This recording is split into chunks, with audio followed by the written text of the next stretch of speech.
1. Stop chasing what was never yours to control. There comes a moment in life when you have to stop running after what keeps walking away.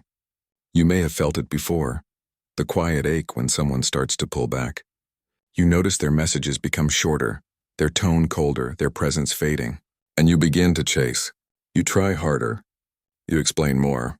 You hope that if you just say the right thing, or show them how much you care, they'll come back. But all that chasing only leaves you feeling smaller, emptier, and more disconnected from yourself.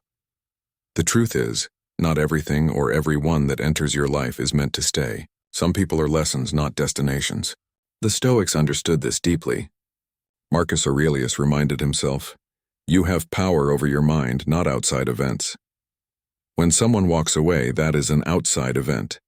You can't argue someone into staying, and you can't reason your way into being chosen. What you can do is choose how you respond. You can choose peace over panic, self-respect over explanation, stillness over struggle. Chasing love, approval, or attention teaches the world that your worth depends on how others see you. But it doesn't. Your value is not up for negotiation. It isn't earned through constant effort or proven through endless explanations.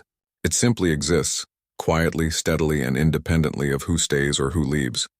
When you stop chasing, you begin to notice something powerful. The silence that once felt heavy starts to feel healing. The energy you used to spend on others begins to return to you. You no longer wake up wondering what you did wrong, but what you can do right for yourself. Your focus shifts from trying to control others to mastering your own thoughts. That is the essence of strength. Letting go doesn't mean you stop caring. It means you start caring in a healthier way. You stop trying to convince others to see your worth, and you begin to live in a way that reflects it naturally. You accept that people have the right to choose their paths, and you have the right to choose peace. In the end, chasing may bring exhaustion, but letting go brings clarity. It allows you to stand tall in your own space, calm, grounded, and free.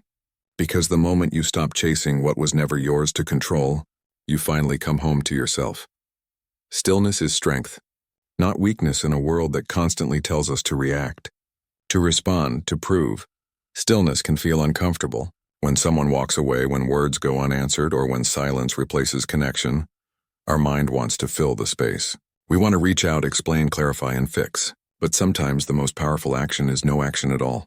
Stillness is not weakness, it's wisdom in motion. The Stoics believed that calmness is a reflection of inner power. Seneca once said, "He who is everywhere is nowhere." When we scatter our energy trying to please or convince everyone, we lose our balance. But when we stand still, we begin to gather our strength again. Stillness allows us to see things as they truly are, not as our emotions want them to be. It teaches us that peace doesn't come from being understood. It comes from understanding ourselves. Many people mistake silence for indifference.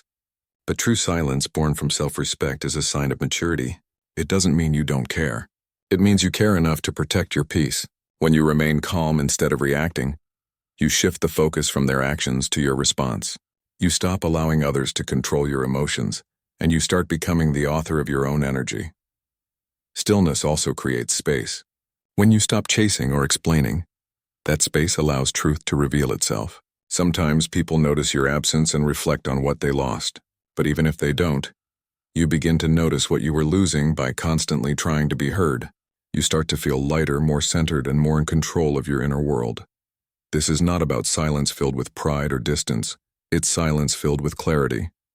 It says, "I don't need to fight for my worth. I already know it." True strength doesn't shout or demand attention. It stays calm in uncertainty, knowing that peace is far more valuable than validation.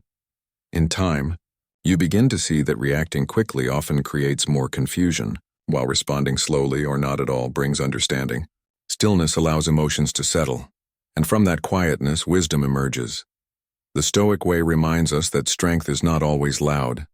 It's in the pause before a reaction, in the quiet acceptance of what we cannot control, and in the calm confidence that we can always control ourselves. That is the quiet power of stillness, steady, balanced, and free. Master your inner world, not the outer. One life often challenges us with moments we cannot control. People misunderstand us, walk away, or make choices that leave us confused or hurt. Our natural response is to react, to try and explain, correct, or change the situation. But as the Stoics taught, peace begins when we realize that true control lies only within our own mind. The outer world will always shift, But the inner world can remain steady if we learn to master it. Epictetus once said, "It's not what happens to you, but how you respond that matters." This single idea can transform the way we live. You cannot control who stays or who leaves, but you can choose how you respond to it.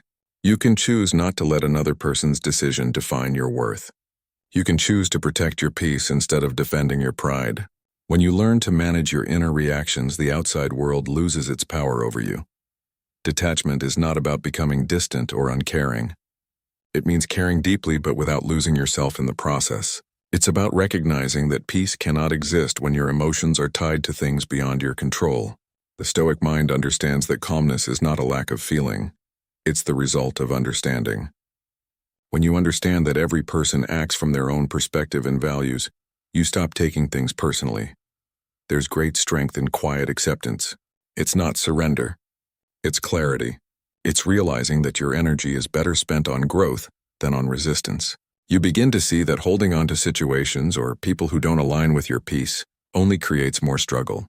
By mastering your inner world, you learn that calmness is not dependent on what happens, but on how you choose to see it. When someone disrespects you, you remind yourself they reveal their own character, not yours. When life changes direction unexpectedly, you focus on adapting instead of resisting. Every calm response becomes a quiet declaration that you are no longer controlled by what you can't change. The Stoics lived by a simple truth. Peace is an inside job. You don't need the world to agree with you to feel whole. When you stop trying to manage every outcome and instead manage your thoughts, you discover the kind of strength that can't be taken away. That is the power of mastering your inner world.